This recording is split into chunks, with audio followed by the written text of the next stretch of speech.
Good evening. ஒருவரின் தோற்றத்தை வைத்து அவர்களின் திறமை எடை போட்டதுண்டா? அப்படியானால் இந்த கதை உங்களுக்காக. ஒரு நாள் குருவிகளுக்குள் ஒரு போட்டி நடந்தது. அனைத்து குருவிகளும் பறந்து சென்றன. ஆனால் ஒரு குருவி மட்டும் பறக்க முடியாமல் இருந்தது. அதற்கு ஒரு இறக்கை சிறுசாகவும் ஒரு இறக்கை பெருசாகவும் இருந்தது. அதை பார்த்த மற்ற குருவிகள் சிரித்தன. உன்னால் பறக்க முடியாது, நீ தோற்றுவிட்டாய் என்று கேலி செய்தன.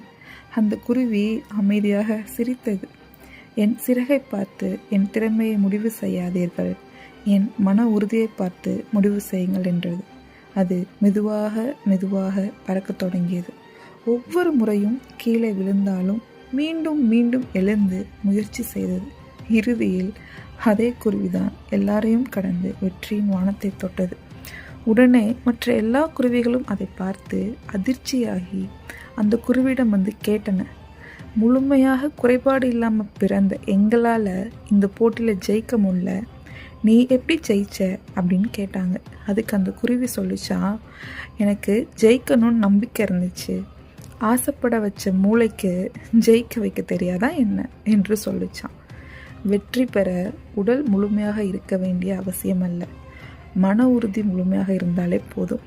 அதனால வெளி தோற்றத்தை வைத்து யாரையும் எடை போடாதீர்கள். மாற்றுத்திறன் ஒரு குறையல்ல, அது வெற்றிக்கான இன்னொரு பாதை. நன்றி. மீண்டும் சந்திப்போம். டாடா.